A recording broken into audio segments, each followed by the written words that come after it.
아키텍처. 여기에서는 타로 카드에서 반복되어 나타나는 건축물을 정리해 보았습니다. 기둥. 많은 타로 카드에서 두 개의 기둥이 마주보고 서 있는 것을 볼 수 있습니다. 이러한 기둥은 세상을 떠받치고 있는 상반된 두 힘을 나타내고 있으며 그 사이에 앉아있는 사람이나 물건이 그 둘 사이의 균형을 유지하고 있음을 의미하는 것일지도 모릅니다. 타로 카드는 조화를 매우 중요하게 여기는 경향이 있는데 지금 우리의 생각이 너무 한쪽으로 치우쳐져 있는 것은 아닌지 한번 돌이켜 생각해 보아야 할 것입니다. 아치. 유려한 곡선 모양의 아치는 기둥과 기둥을 연결하는 하나의 장식으로 사용되곤 하였습니다. 또한 성전의 거대한 문을 구성하고 있는 모양이기도 합니다. 따라서 이 역시 힘의 균형과 조화를 나타내며 새로운 길이 열리는 것을 상징적으로 나타내기도 합니다. 배. 바다 위에 떠 있는 배는 우리의 감정과 무의식을 나타내는 물 위에서 우리를 움직이게 할 수 있는 도구입니다. 우리는 우리가 나아갈 길에 대해서 깊이 있게 생각하고 있는지, 그리고 그러한 생각을 실제 행동으로 옮기고 있는지 다시 한번 돌아봐야 합니다. 벽. 벽이라는 단어는 다양한 느낌을 주는 단어입니다. 일단 눈앞에 벽을 맞닥뜨리게 되면 어딘가 딱 막혀 있는 듯한 느낌을 주곤 합니다. 하지만 동시에 벽은 우리를 보호해주고 숨겨주는 역할을 하기도 하며 서로 다른 구역을 구분지어주는 건축물이기도 합니다. 지금 내가 서 있는 곳과 내가 바라보고 있는 다른 곳이 어디인지를 살펴보고 이 사이를 갈라놓고 있는 벽을 어떻게 이용하는 것이 내게 도움이 될 것인지를 한번 생각해 볼 필요가 있겠습니다. 오브젝트. 그 외에 자주 나타나는 사물들입니다. 갑옷. 기사를 상징하는 갑옷은 외부의 공격으로부터 우리를 보호해주는 물건입니다. 또한 갑옷을 입는 사람의 특징을 물려받아 힘과 권위를 상징하여 주기도 합니다.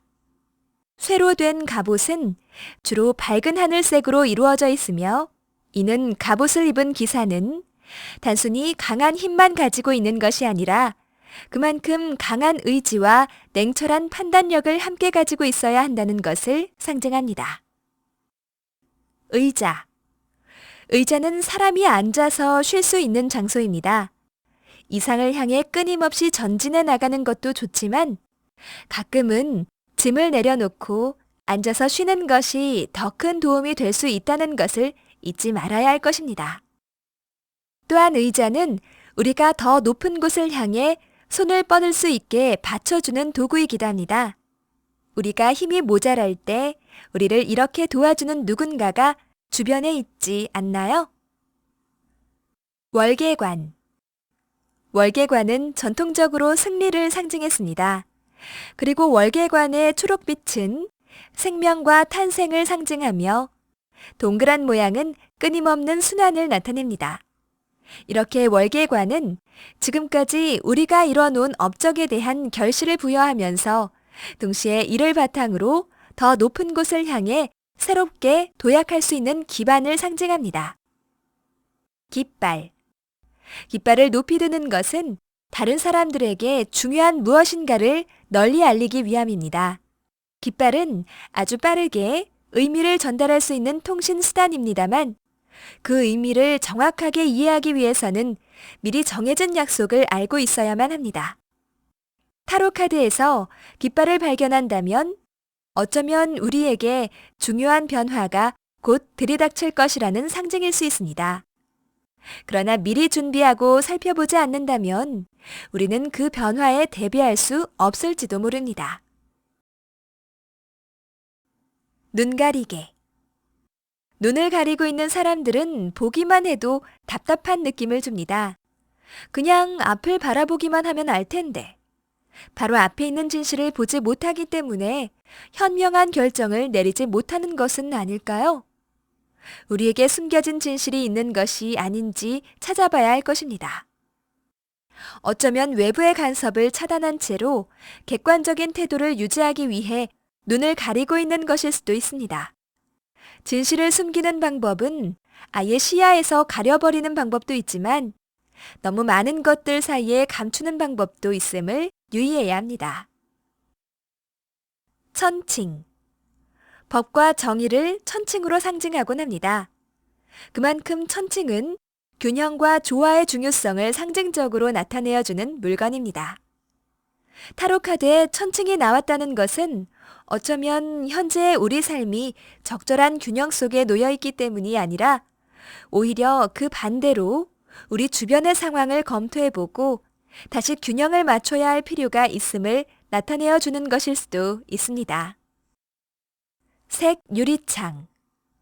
스테인드 글래스라 부르곤 하는 색 유리창은 보통 교회에서 많이 볼 수 있습니다. 이러한 색 유리창에는 우리가 바라는 이상적인 모습이 그려져 있습니다. 그러나 현실은 이상과 차이가 있습니다. 우리가 너무 이상만을 추구하느라 현실을 놓치고 있는 것은 아닌지, 아니면 색 유리를 통해 들어오는 오색 찬란한 이미지를 현실로 받아들이고 있는 것은 아닌지 한번 돌아봐야 할 것입니다. 망치. 망치가 나오는 카드들은 그 의미가 명확합니다. 망치는 일하는 도구입니다. 우리의 상상에 힘을 실어 새로운 것을 만들어줄 수 있는 그러한 물건입니다. 망치가 나온다면 우리가 해야 할 일에 대해서 다시 한번 상기시켜주는 것일지도 모릅니다.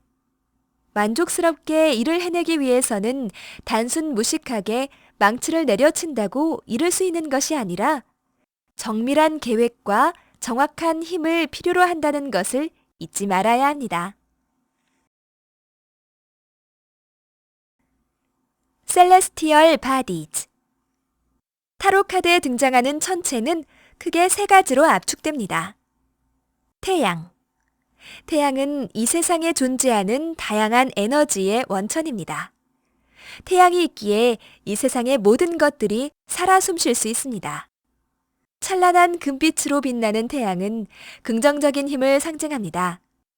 태양이 저 수평선에서 떠오르고 있다면 우리의 장래에 밝은 에너지가 함께할 거라는 것을 알려주고 있는 것일지도 모릅니다. 태양이 하늘 한가운데에서 내리쬐고 있다면 우리가 행동해야 할 시점이 바로 지금이라는 것을 암시하는 것일 수도 있습니다. 달. 낮을 지배하는 천체가 태양이라면 밤을 지배하는 천체는 달입니다. 태양이 우리의 활동을 도와준다면 달은 우리의 정신세계를 비추어주며 우리가 가지고 있는 무의식적인 생각이나 행동을 상징하기도 합니다. 달은 태양처럼 강렬한 에너지를 우리에게 전달해주지는 않지만 우리가 나아갈 길을 부드러운 빛으로 밝혀줄 수는 있습니다. 그러나 달의 제한된 밝기로 인해 우리 눈에 보이는 것이 전부는 아닐 수 있음에 유의해야 합니다.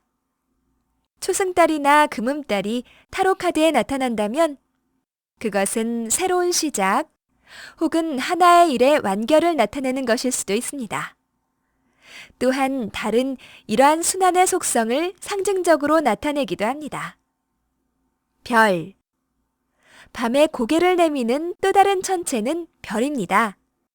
태양이나 달이 우리 주변을 직접 밝혀주었다면 별은 수동적으로 우리를 도와줍니다. 별이 있기에 우리는 깜깜한 어둠 속에서 우리가 가야 할 방향을 찾아낼 수 있습니다. 따라서 별은 우리가 바라보고 앞으로 나아가는 꿈과 희망을 상징하곤 합니다.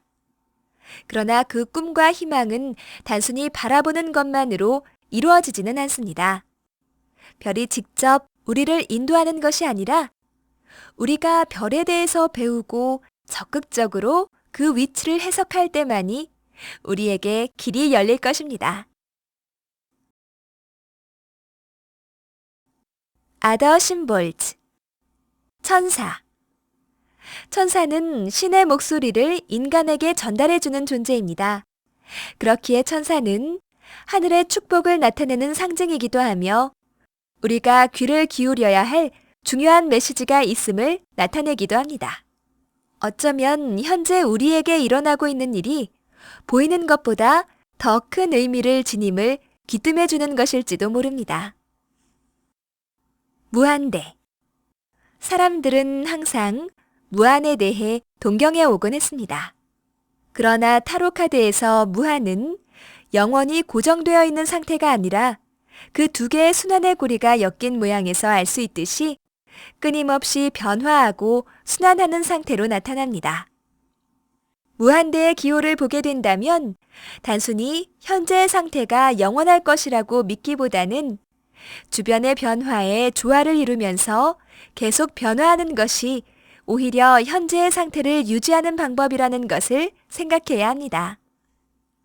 하트. 하트는 사랑을 상징하는 기호입니다. 이 기호는 사람의 심장 모양에서 유래합니다. 심장은 우리 몸의 한가운데에 위치하여 우리를 살아 숨쉬게 하는 기관이기도 하며 전통적으로 우리의 영혼이 있는 곳으로 여겨지기도 하였습니다. 이렇게 하트 기호는 우리의 몸과 마음 전체를 나타내어 주고 우리가 진정으로 바라는 어떤 것을 상징하기도 합니다.